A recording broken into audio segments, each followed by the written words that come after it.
प्रभु यीशु मसीह में मेरे प्रिय भाई और बहनों, प्रभु यीशु मसीह के अति पवित्र नाम में आप सभी का आज 13 जनवरी की इस दिव्य कृपा की प्रार्थना में मैं हार्दिक स्वागत करता हूँ। आज हम ऐसे परमेश्वर के सामने एकत्र हुए हैं जो हमारे आंसुओं को देखता है, हमारी पीड़ा को समझता है और हमारे मौन निवेदन को भी सुनता है। आज का वचन हमें हन्ना की प्रार्थना के माध्यम से सिखाता है कि जब संसार हमें तुच्छ समझे, जब लोग हमारे दर्द को ना समझे, तब भी परमेश्वर हमारे टूटे हृदय की पुकार को सुनता है। यह प्रार्थना विशेष रूप से उन सभी के लिए है जो लंबे समय से किसी उत्तर की प्रतीक्षा कर रहे हैं। आइए अपने मन और हृदय को शांत कर प्रभु की उपस्थिति में प्रवेश करें। अब हम उस पल में प्रवेश करते हैं जब प्रभु यीशु हमसे व्यक्तिगत रूप से बात करना चाहते हैं। आइए हम अपने मन को शांत करें और सुने जब स्वयं यीशु हमसे बोलते हैं, मेरे प्रिय बच्चे, मैं तुम्हारे आंसुओं को देखता हूँ, वे आंसू जो तुमने लोगों से छिपाए, वे प्रश्न जो तुमने किसी से नहीं पूछे। मैं जानता हूँ कि तुमने प्रतीक्षा की है, प्रार्थना की है और कई बार निराश भी हुए हो, पर मैं तुम्हें यह कहना चाहता हूँ, मैं तुम्हें नहीं भूला हूँ। जब तुम चुपचाप मेरे सामने खड़े होते हो, जब शब्द तुम्हारा साथ छोड़ देते हैं, तब भी तुम्हारा हृदय मुझसे बात करता है। डरो मत, मेरे समय पर मैं उत्तर देता हूँ। तुम्हारी प्रतीक्षा व्यर्थ नहीं जाएगी। विश्वास रखो, मैं तुम्हारी कहानी आशीष में बदल दूंगा। तुम्हारा प्रभु यीशु। प्रिय भाई और बहनों, आज का हमारा मनन का वचन सामुएल का पहला ग्रंथ से है, अध्याय 1 पद संख्या 9 से 20। हन्ना मन की कड़वाहट में प्रभु से प्रार्थना करती है, रोती है और मन्नत मानती है। प्रभु उसकी प्रार्थना सुनते हैं और अपने समय पर उसे उत्तर देते हैं। हन्ना कहती है, मैंने प्रभु से मांगा था और उसने मेरी विनती पूरी की। मेरे प्रिय भाइयों और बहनों, आज के वचन में हम हन्ना को देखते हैं, एक ऐसी स्त्री जो भीतर से टूटी हुई थी, जिसका दुख शब्दों में व्यक्त नहीं किया जा सकता था। उसका हृदय पीड़ा से भरा था, फिर भी वह परमेश्वर के घर में गई। हन्ना की प्रार्थना ऊंचे शब्दों से नहीं बल्कि आंसुओं से भरी हुई प्रार्थना थी। वह चिल्ला नहीं रही थी, केवल उसके होठ हिल रहे थे। लोग उसे गलत समझ रहे थे, यहाँ तक कि याजक एली भी, लेकिन परमेश्वर उसे पूरी तरह समझ रहा था। यह वचन हमें सिखाता है कि परमेश्वर को हमारी आवाज नहीं, हमारा हृदय चाहिए। वह प्रार्थना जो आंसुओं के साथ निकलती है, परमेश्वर तक पहुंचती है। हन्ना ने प्रभु के सामने एक मन्नत मानी और कहा, यदि तू मुझे यह दे तो मैं इसे तुझे लौटा दूंगी। यह स्वार्थ नहीं था, यह पूर्ण समर्पण था।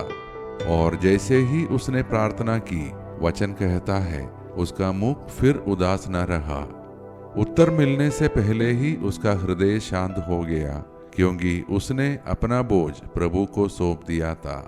अंत में हम देखते हैं कि प्रभु ने हन्ना को स्मरण किया। प्रिय भाई और बहनों, यह सबसे सुंदर वाक्य है। प्रभु ने उसे स्मरण किया। जिस प्रार्थना को लोग भूल जाते हैं, जिस पीड़ा को संसार नजरअंदाज करता है, उसे परमेश्वर कभी नहीं भूलता। तो अब आइए मेरे प्रिय भाई और बहनों, अन्ना की तरह प्रभु पर विश्वास करते हुए हम अपने आप को उसके हाथों में सौंप दें और मिलकर प्रार्थना करें। हे करुणामय स्वर्गीय पिता, आज हम हन्ना की तरह तेरे चरणों में आते हैं, अपने आंसुओं, अपनी पीड़ा, अपनी अधूरी प्रार्थनाओं के साथ।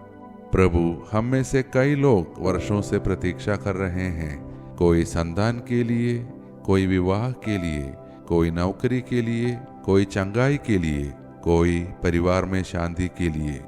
हे प्रभु, तू हमारी खामोश प्रार्थनाओं को भी सुनता है।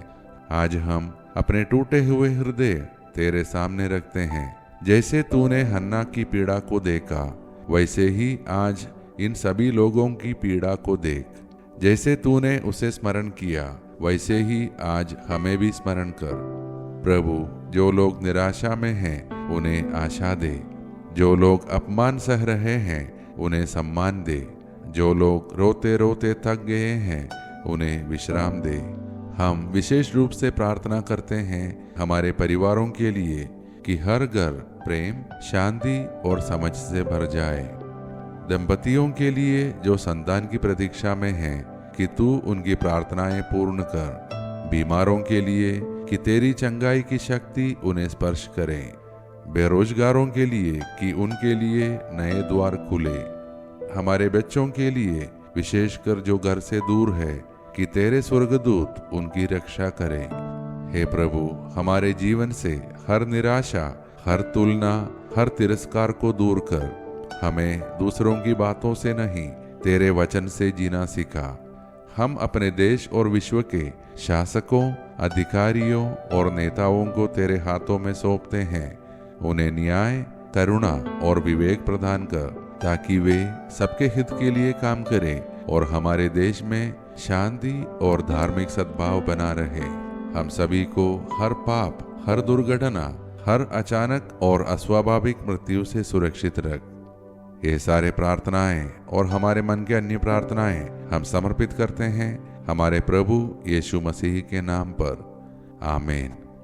प्रिय भाइयों और बहनों, यदि आज की यह प्रार्थना आपके हृदय को छुए और आपको यह भरोसा दे कि परमेश्वर आपकी प्रतीक्षा को देख रहा है, तो कृपया इस प्रार्थना को अपने परिवार व मित्रों के साथ शेयर करें ताकि वे भी इस आशा को अपने जीवन में अनुभव कर सके। हम सब कल की दिव्य कृपा की प्रार्थना में फिर मिलेंगे। तब तक प्रभु हमारी प्रतीक्षा को आशीष में बदले और हमको अपने प्रेम में स्थिर रखे। आइए अब हम सब मिलकर अंतिम आशीष की प्रार्थना करें। ईश्वर को महिमा, देवदूतों को सम्मान मिले, शैतान को पराजय, पवित्र क्रूस को विजय मिले, विश्व में फैली कलीसिया को प्रतिष्ठा मिले, मृतकों को पुनरुत्थान, पश्चातापियों को स्वीकृति, कैदियों को रिहाई, रोगियों और दुर्बलों को स्वास्थ्य चंगाई, अनाथ तथा विधवाओं को न्याय मिले और संसार के चारों दिशाओं में क्रिस्त की महती शांति और अनुग्रह की वर्षा हो। हम पर जो कि दुर्बल और पापी है, संपूर्ण विश्व पर उसकी सीमाओं तक हमारे प्रभु यीशु क्रिस्त की अनुकंपा और करुणा उतरे और छाई रहे अब और अनंत काल तक। आमीन। धन्यवाद के साथ स्तुति का